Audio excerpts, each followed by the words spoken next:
Assalamu alaikum. Welcome to the Visible Science English. Today we will discuss about the topic human heart. In Greek language, for the heart, word cardia is used and its adjective is cardiac. And in Latin language, the word cor is used and its adjective is coronary. So the word coronary and cardiac related to heart.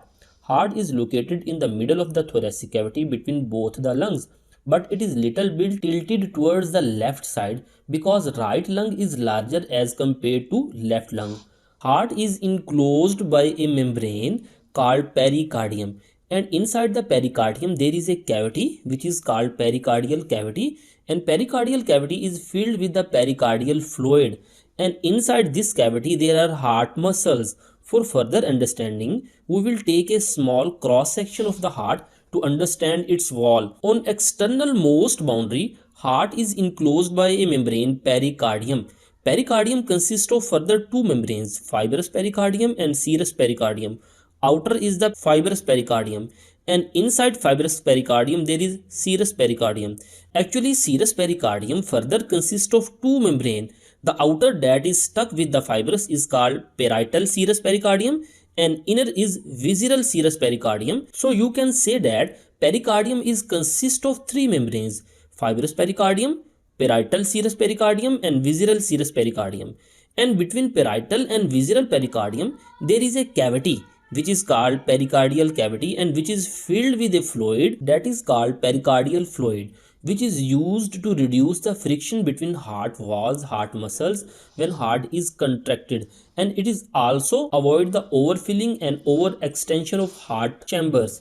And inside the pericardium there are walls of heart muscles. Actually, these heart muscles consist of three walls. External is epicardium, which is actually the visceral pericardium. You can say visceral pericardium is epicardium, and inside the epicardium there is myocardium, which are actual heart muscles. This is a thick layer of myocardium, and inside myocardium there is endocardium. Myocardium is a thick layer of cardiac muscles which are just like the skeletal muscles, but there is a difference. Here we take a small cross section of cardiac muscles. Unlike the skeletal muscles, the cells of cardiac cells are separated by a disc called intercalated disc. These are the intercalated discs, and if we see the small cross section of cardiac cells, these cells contain many myofibrils which run along the length of the whole cardiac cells. If we zoom out a muscle cell, it contains many myofibrils. You can see these are the myofibrils. If we zoom out a single myofibril further consists of myofilaments. Here there are two types of myofilament: myofilament of myosin, which are orange in color, and myofilaments of actin, which are green in color. So the heart cell contains many myofibrils. Each myofibrils contain many myofilaments: myofilament of myosin and myofilament of actin. This is the structure of heart. Then next we talk about the heart chambers. Heart contains four chambers: the upper two atria and lower two ventricles. Here is the right atrium, and here is the left atrium. Here is the right ventricle, and here is the left ventricle. Upper two atria are separated by a separation interatrial wall, and lower two ventricles are separated by a separation interventricular septum or interventricular wall. The upper two atrium are thin walled chamber because they have to just pass the blood from atrium to ventricle, and both these ventricle are thick walled chamber because they have to push the blood in whole of the body. But left ventricle is 3 times thick as compared to right ventricle because left ventricle has to push the blood in whole of the body, and right ventricle has to just push the blood towards the lungs, just towards the lung. That is why left ventricle is 3 times thicker as compared to right ventricle. Then we talk about the blood circulation. From whole the body, deoxygenated blood comes into the right atrium. From upper part of the body, superior vena cava takes deoxygenated blood into the right atrium, and from lower side of the body, inferior vena cava takes deoxygenated blood into right atrium. And through coronary sinus, the deoxygenated blood from the heart muscle comes into the right atrium. When right atrium contract, this deoxygenated blood comes into the right ventricle through a path. This pathway is called atrioventricular canal, and this canal is guarded by a valve that are called atrioventricular valve. These valves are actually the extension of endocardium. This is the endocardium membrane. Here it is folded twice to form atrioventricular valve. These valve contains three flaps. Flaps are also called cuspes. So there are three flaps, three cuspes, and that is why these valves are also called tricuspid valve. So deoxygenated blood brought to the right ventricle through right atrium. When right ventricle contract, this deoxygenated blood is passes through the semilunar valve to the pulmonary trunk. This is the pulmonary trunk in orange color. And from this pulmonary trunk, deoxygenated blood goes through the left lung through left pulmonary artery and to the right lung through right pulmonary artery. Here is the question. When right ventricle contract, from here deoxygenated blood goes to the pulmonary trunk, and why it is not goes back to the right atrium? Because in both of the ventricle there are pillar shaped muscles. These are in black color, pillar shaped muscles that are called papillary muscles that hold the atrioventricular valve, that capture the atrioventricular valve through a fibrous band called chordia tendina. So when blood comes from atrium to ventricle, these papillary muscles relax and allow the ventricle to fold inside and allow the blood to comes from right atrium to ventricle. But when ventricles contract, papillary muscles also contract and don't allow the atrioventricular valve to fold back into the atrium. So the blood always comes from atrium to ventricle and does not allow to goes back into the atrium.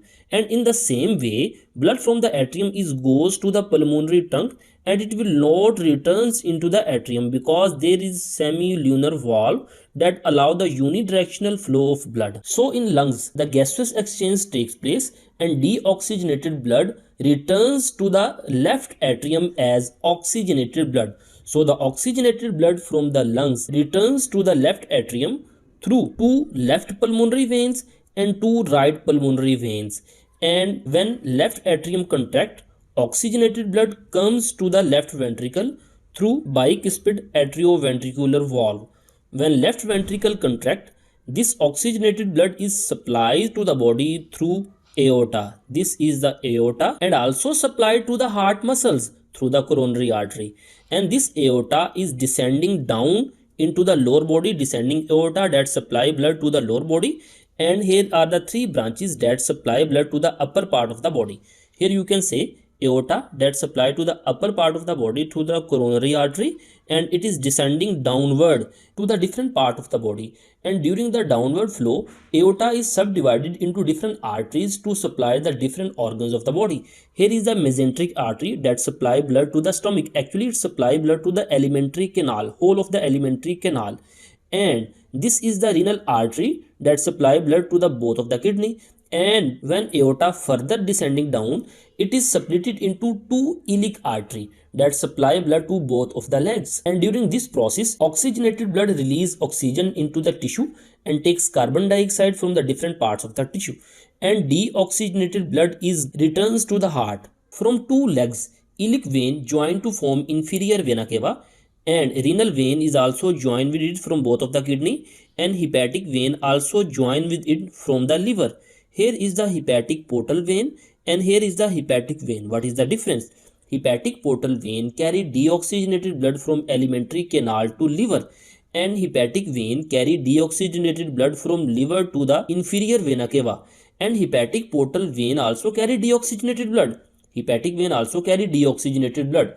But in hepatic portal vein, the deoxygenated blood is rich with the nutrients because it takes blood from the alimentary canal. And in the small intestine, reabsorption of nutrients takes place in the blood. So hepatic portal vein carry deoxygenated blood feel rich in nutrients. So from the lower body, the inferior vena cava takes deoxygenated blood into right atrium, and from upper body, a jugular vein takes deoxygenated blood from the head, from the neck towards the right atrium through superior vena cava. And this is called systemic circulation. Systemic circulation is a circulation in which oxygenated blood is supplied to the whole body from the left ventricle supplied to the whole body, and from whole body deoxygenated blood is returns to the right atrium.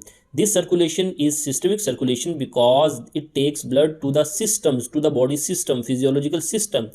And in pulmonary circulation, the deoxygenated blood is carries from right ventricle into the both of the lungs, and after oxygenation, this oxygenated blood is returned to the left atrium. This is called pulmonary circulation. This is all about the human heart. Hope you understand. Assalamu alaikum wa rahmatullahi wa barakatuh.